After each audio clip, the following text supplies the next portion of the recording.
Wala in sa'altahum man khalaqahum la yaqulunna Allah. Ya Muhammad, kung tatanungin mo ang mga musyrikun, mga taong nagtatambal kay Allah subhanahu wa ta'ala, sino ang lumikha sa kanila? Sasabihin nila ako. Ngunit sapat ba yun?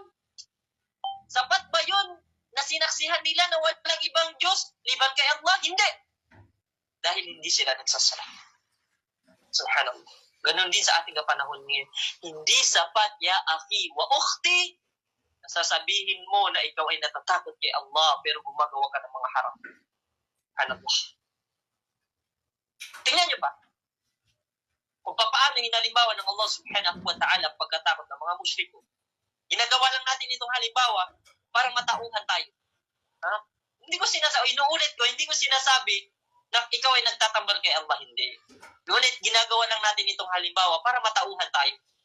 Kung ano ba ang tunay na pagkatakot kay Allah subhanahu wa ta'ala. Sinabi ng Allah subhanahu wa ta'ala, kung paano hinalimbawa ng Allah subhanahu wa ta'ala ang mga musyrikun sa surat Al-Ankabut, فَإِذَا رَكِبُوا فِي الْفُلْكِ دَعْوُوا اللَّهَ مُخْلِصِينَ لَهُ الدِّينَ فَلَمَّا نَجَّاهُمْ إِلَى الْبَرِّ إِذَا هُمْ يُشْرِكُونَ.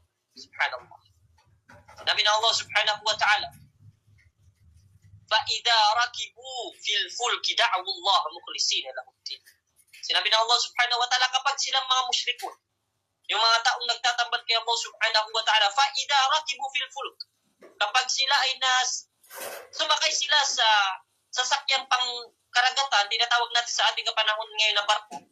Kapag sila ay nakasakay na sa barko, sabi ng Allah subhanahu wa ta'ala, at kapag nasa sitwasyon na sila na nakakaranas na sila ng bagyo, katulad natin sa nangyayari sa atin ngayon sa Pilipinas, ilayunawa tayo ni Allah subhanahu wa ta'ala. Kapag ganito, okay, sabi ng Allah subhanahu wa ta'ala, nandun na sila sa sitwasyon na nakakaramdam sila ng bagyo, nakakaranas sila ng ulog at kidlat, nasa sitwasyon na sila na kumbaga 50-50 na.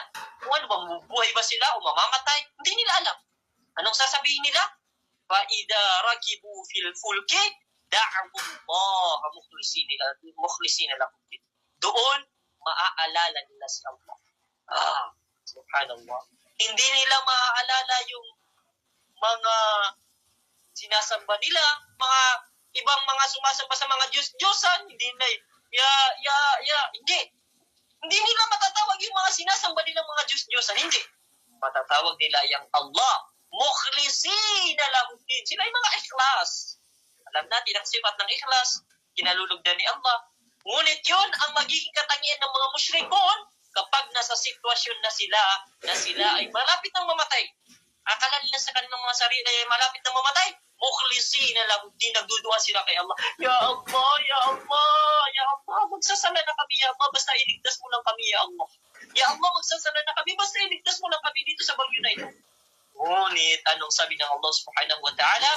فَلَمَّا نَجَّاهُمْ إِلَى الْبَرِّ إِذَا هُمْ يُشْرِكُونَ. Subhanallah.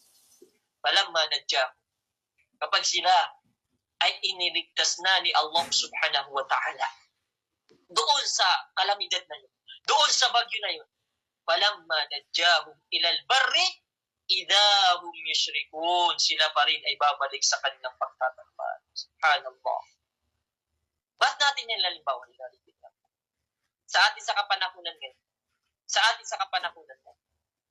dapat ang ating takwa ay mula umpisa hanggat hindi tayo dadatnan ng kamatayan. Fa'bud rabbaka hatta ya'tiyakal yaqin. Gawin mo ang pagkatakot kay Allah subhanahu wa ta'ala hanggat hindi ka dadatnan ng kamatayan. Hindi yung matatakot ka lang kay Allah subhanahu wa ta'ala kapag nagkasakit ang iyong magulang. Matatakot ka lang kay Allah subhanahu wa ta'ala kapag nagkasakit ka.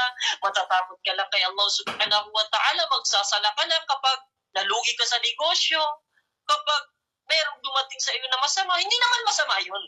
Ngunit ang pinakamainam ay hanggat hindi ka datnan ng kamatayan, ay taglayin mo ang tunay na takwa, tunay na pagkatakot kay Allah subhanahu wa ta'ala.